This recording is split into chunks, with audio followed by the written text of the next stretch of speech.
Captain's log. Commander Riker asks Deanna Troi to stay concerned. The Traveler says his name is unpronounceable by humans.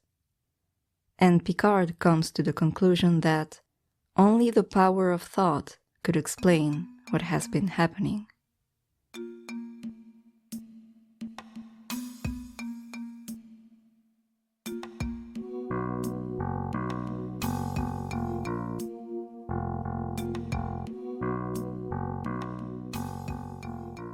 Hi, I'm Broccoli. Welcome to Cancel Red Alert. Today I will discuss Where No One Has Gone Before. This is Season 1, Episode 5 of Star Trek The Next Generation. This episode originally aired on October 26, 1987, and as fans of the original series might notice, the title is similar to an episode from the original series. That one is actually called Where No Man Has Gone Before, because it was the 60s and other genders had not been invented yet. There are similar themes in both episodes, mostly about traveling to the edge of the universe, but that's where the similarity ends. The two episodes are actually quite different. So first, a little summary of what happens in this episode. In Where No One Has Gone Before, the Enterprise undergoes an engine modification done by a Starfleet propulsion expert and his mysterious alien assistant. This upgrade is supposed to make the warp drive more efficient, but due to a mistake, it ends up sending the Enterprise to what is possibly the edge of the universe, a place where time, space, and thought are interlinked. This becomes a problem when thoughts begin to shape reality. It's also revealed that the Starfleet expert wasn't really the one with the knowledge to do all of this. It was the assistant. And we also find out that this assistant did not intend to send the Enterprise so far away. It was a mistake. This alien, whom we only know as the Traveler, and who comes from another dimension, is able to act as a lens for other people's thoughts. This is what created the surge of energy that propelled the Enterprise to the confines of the known world. The alien is dying due to the massive effort it took him to generate so much energy. So, the Enterprise now depends on this mysterious alien to bring them all back home. The crew of the Enterprise ends up using the power of their thoughts to give strength to the alien, who is then able to bring them back home.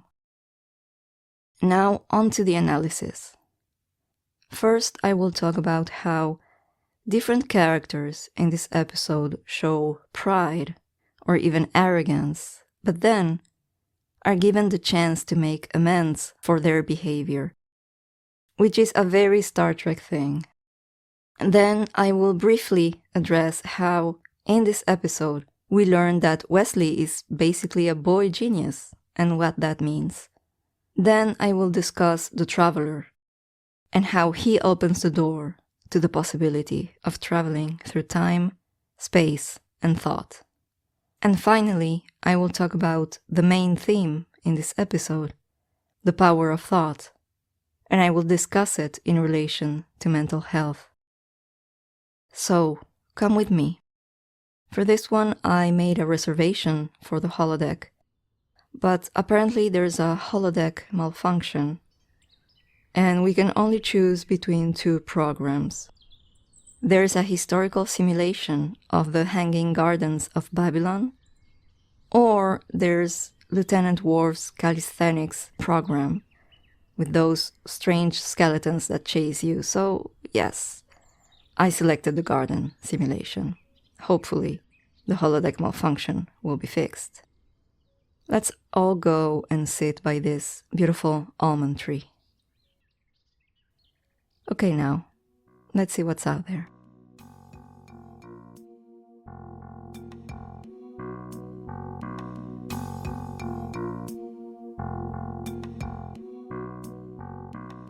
I'm calling this first part of my analysis, Am I the A-hole? This is in reference to the subreddit on Reddit, where people tell anecdotes to strangers on the internet to ask them if they were the person in the wrong or if they were the ones who were wronged. I'm sure you've seen it. That's because some characters on this episode behave initially like a-holes or are firmly located in the a-hole spectrum. But then it turns out the situation is a little more complicated than that. When the episode starts, the Enterprise has rendezvous with the USS Fearless. A Starfleet propulsion expert and his assistant are going to run a series of tests with the objective of adjusting and upgrading the ship's warp drive. They have experience, as they have already done this on 2 other Starfleet ships. But Riker is suspicious, and he voices those suspicions to Captain Picard. He thinks, and Data thinks so too, that the specifications sent by the expert are, in his words, gibberish. He thinks this expert is a charlatan, that his tests are not going to improve propulsion, that this is all at best a waste of time, and at worst, these tests might even cause damage to the ship's engine. Let's remember, the Enterprise is brand new at this point, so its engine is in top condition. It seems unnecessary to already try to upgrade it. But Picard doesn't understand why Riker is so distrustful of this visitor. In fact, he seems rather annoyed by Riker's insistence. So at first, the story is going in this direction. Is this expert legit? Does he have any nefarious intentions? And what is going to happen when he runs the test? When the expert, whose name is Kosinski, first beams over to the Enterprise, it's his turn to be annoyed. A lot of people are annoyed in this episode. It's a bit of a running theme. He's irritated because he's not being received at the transporter room by the captain, only by Riker, the first officer. He expected more pomp. So now Riker is troubled by the expert because he doesn't trust his skills or motives. And the expert is annoyed by the Enterprise's treatment of him. Kosinski, the propulsion expert, is brash and impatient. He doesn't want anyone's help getting to engineering. He's often pushing and shoving people out of his way, including Riker, who is quite tall, so that is quite a feat. He keeps clashing with Riker. Deanna's first impression of him is not a positive one. She thinks he is arrogant and self-important, and very sure of his ability, perhaps even his superiority. Kosinski makes a big deal out of how the things he works on are so complex, so difficult to explain. He's not going to waste his precious time explaining them to the Enterprise crew just because they don't understand them. He mentions having to explain himself in basic terms, essentially to dumb it down for Captain Picard. And the thing is, maybe he's right. Maybe he is being entitled and brash because he's having to explain things to people who couldn't possibly get it. And so he's wasting the time that he could be applying to actually upgrading the engine of the most important ship in all the Federation. Maybe he's not as arrogant as he is frustrated and misunderstood.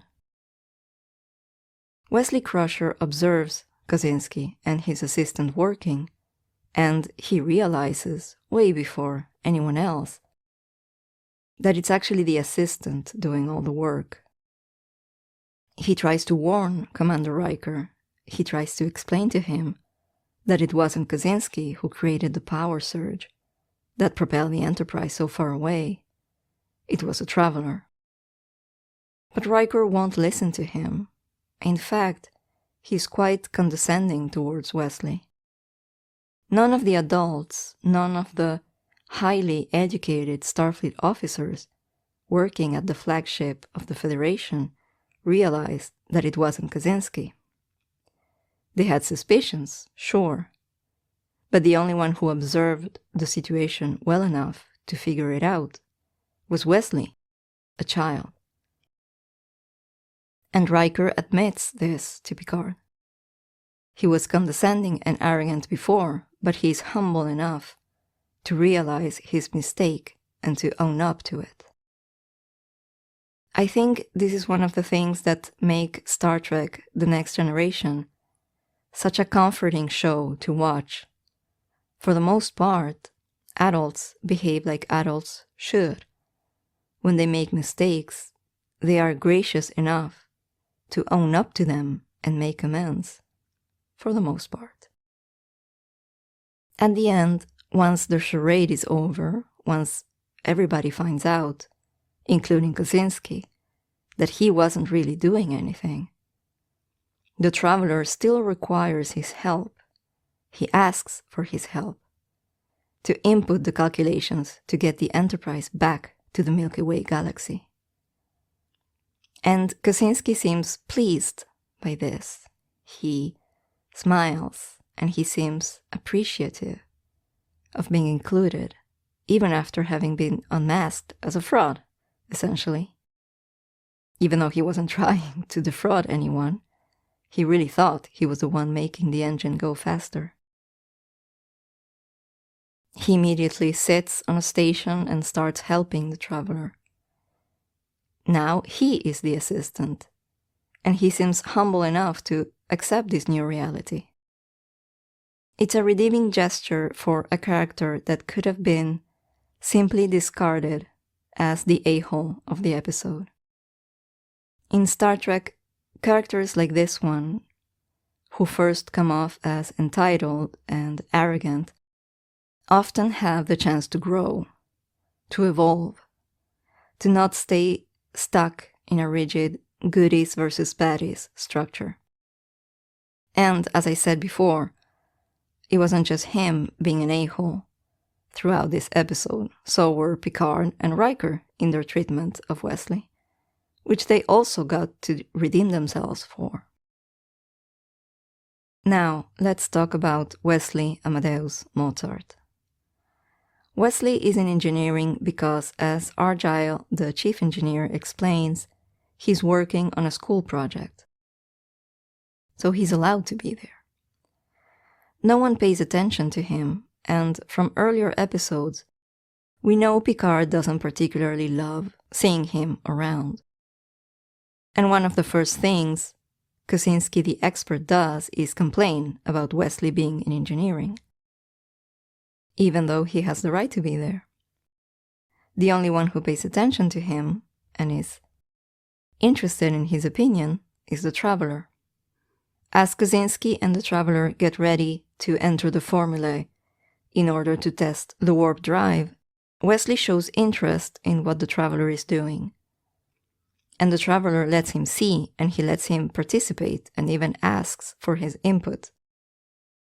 This happens even as Kaczynski yells out, "Boy." They call Wesley boy a lot in this episode.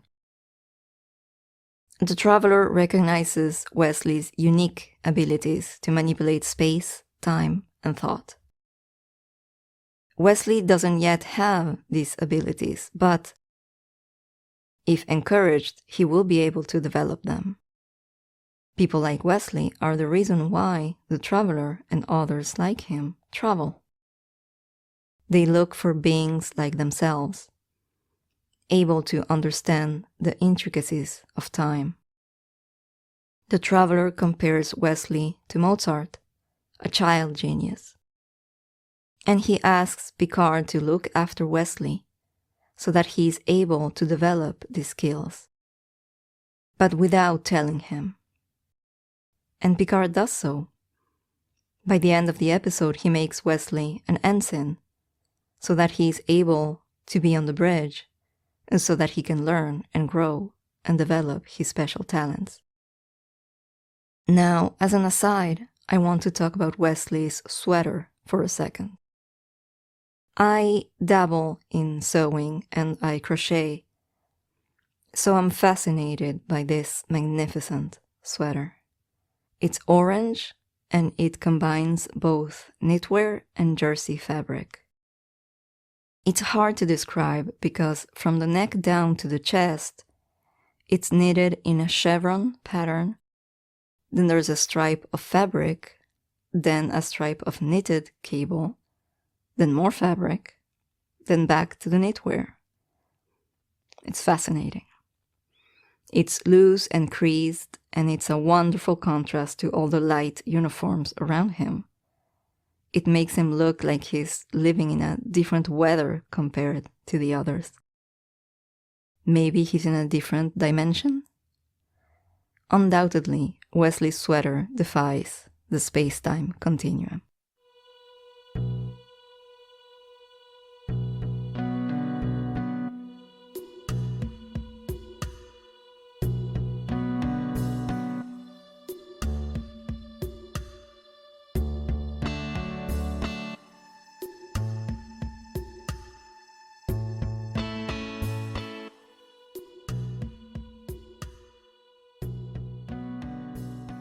Kaczynski's assistant doesn't introduce himself by name, only as the assistant, and then as the traveler. This is because, he explains, his actual name is unpronounceable by humans. And if you've ever lived in a place where your name is considered to be foreign, whatever that means, feeling like your name is unpronounceable is a pretty relatable experience. So I understand the traveler. Yeah, why bother? Diana can't sense anything from the traveler. No emotions, neither negative nor positive. She says it's almost like he's not really there, not present. So this fuels the initial suspicions. We do know the traveler comes from Tau Alpha C. He's a humanoid. He's tall and lean. His skin is quite pale and grayish. His hair is silver. His hands are quite different from ours. He only has 3 fingers. And he has a ridge on his forehead. As we find out towards the middle of the episode, it wasn't the Starfleet propulsion expert carrying out the adjustment. It was his assistant. Kaczynski thought he mastered the difficult science of propulsion improvement. But it turns out he didn't understand it either. And the traveler, as we will see later, actually depended on him not understanding. After the power surge that propels the Enterprise so far away, the traveler seems to be in bad shape. He seems tired or sick. He says it's because he's been away from home for too long. When the expert and the traveler begin performing the tests on the engine, something goes wrong, and the ship begins to accelerate, way beyond warp 1.5, which is what Picard indicated. The warp drive is even higher than the usual limit, which is warp 10. It's so high, it is off the chart. As Picard says, no one has gone this fast. Through the main viewer, we see planets and whole galaxies moving fast and being left behind even faster by the Enterprise, which seems to be moving inside of a tunnel in space. This scene reminded me of the Doctor Who title sequence, where we see something similar. The TARDIS moving inside a tunnel in space. How fast are they going? Nobody knows. It's beyond the capacity of the instruments. As they finally come to a stop, the view on the main viewer shows colorful galaxies and sparkling nebulae. It's a breathtaking view. It looks like a magical place. LaForge indicates they have traveled 2,700,000 light years.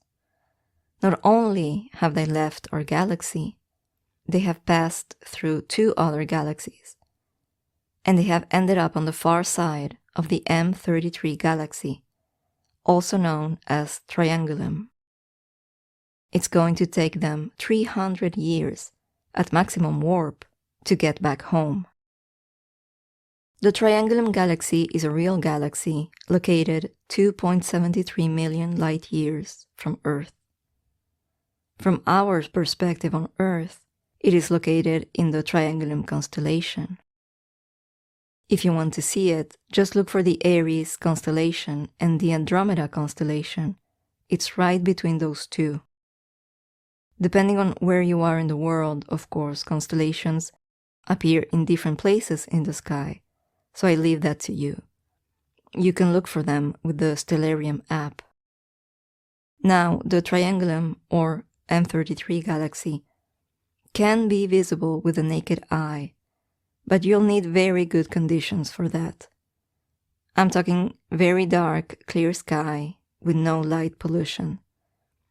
So it's probably better to use a camera with a telephoto lens or a telescope. The traveler knows something about how space, time, and thought are not completely separate entities, as we believe them to be.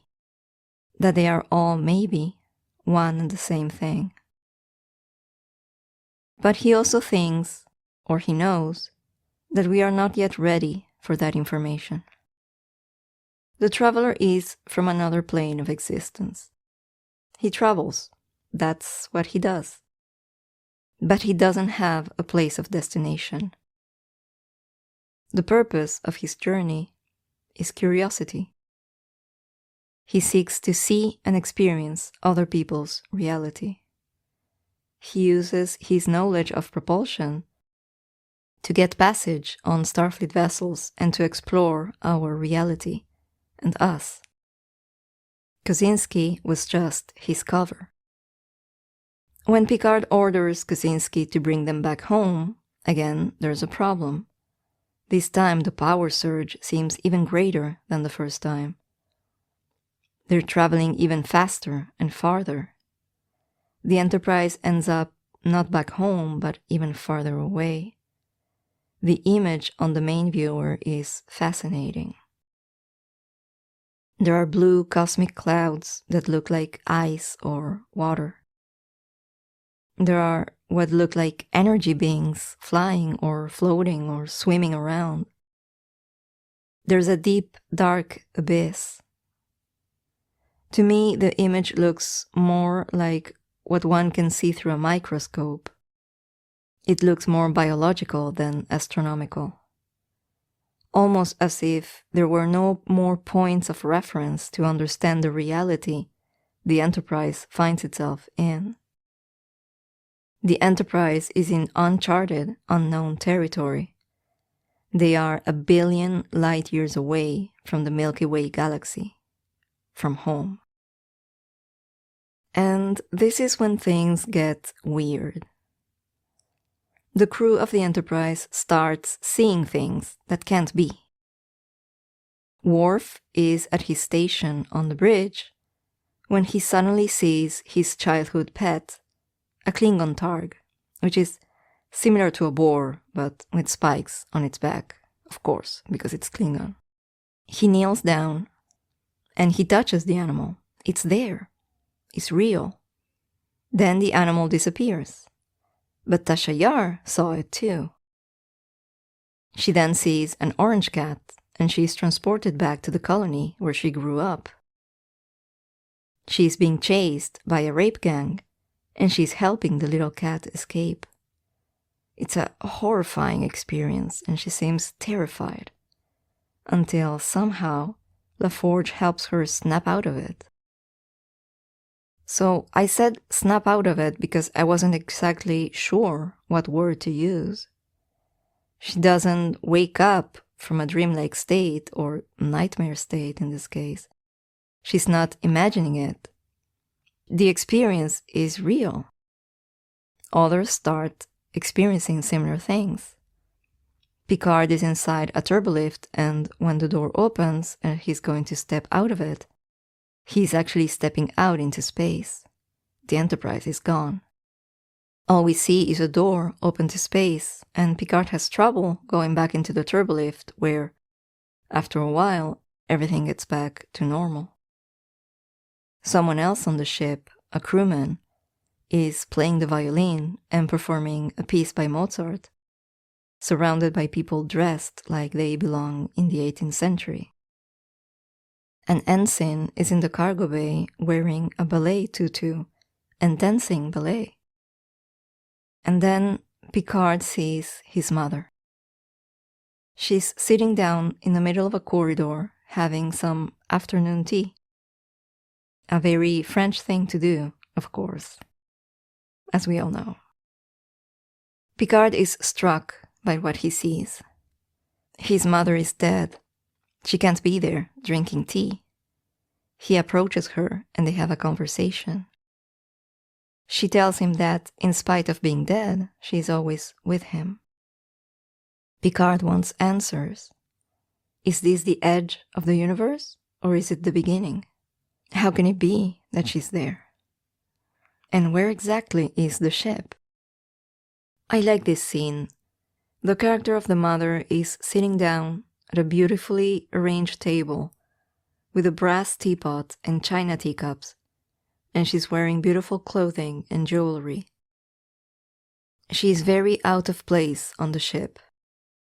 As I said, she's in a corridor, and she's being lit from behind by a bright golden light, which, to me, is evocative of the proverbial tunnel and the light at the end of the tunnel in reference to the afterlife. The music in this scene is also quite moving. It seems to evoke a sense of wonder and magic. When his mother disappears, Picard looks somber and in pain. The golden light in the corridor is gone. The place looks cold now.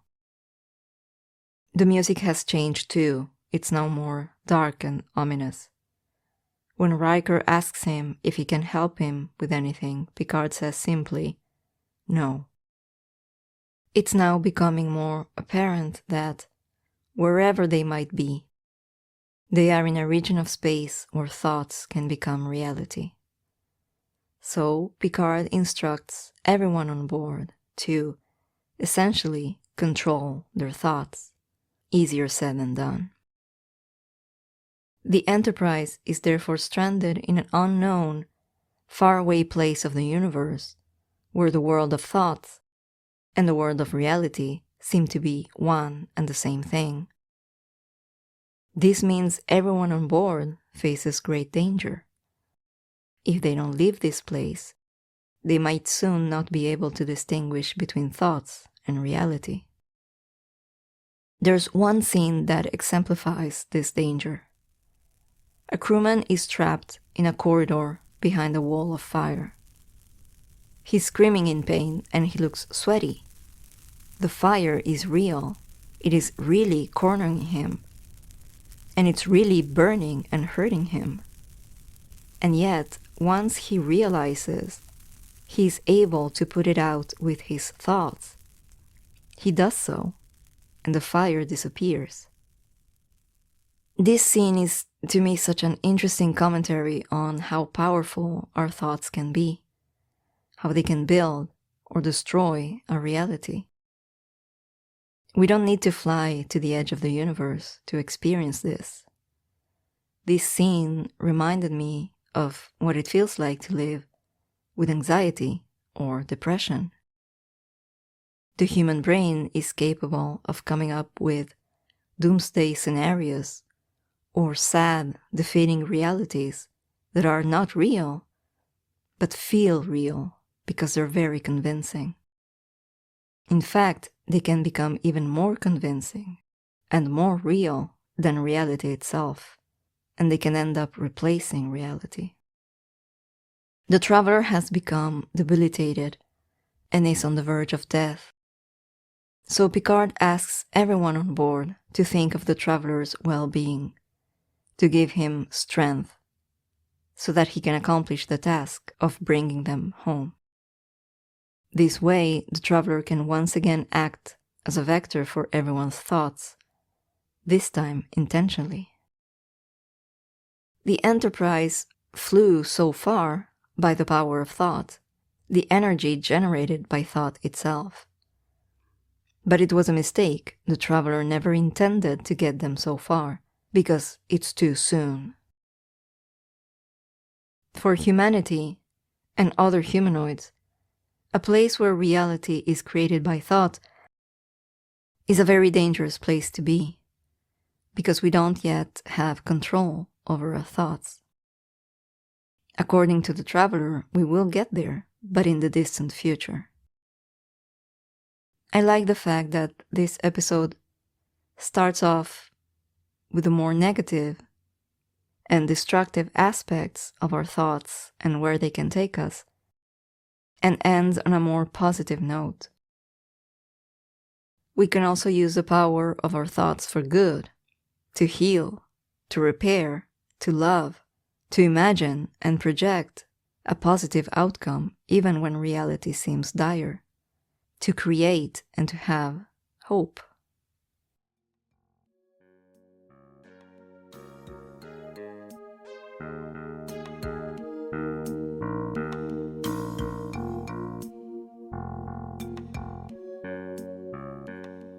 And this is the end of my comments on Where No One Has Gone Before. Time to leave the holodeck and the Hanging Gardens of Babylon, at least for now. Now, I would like to ask you, the listener, a question.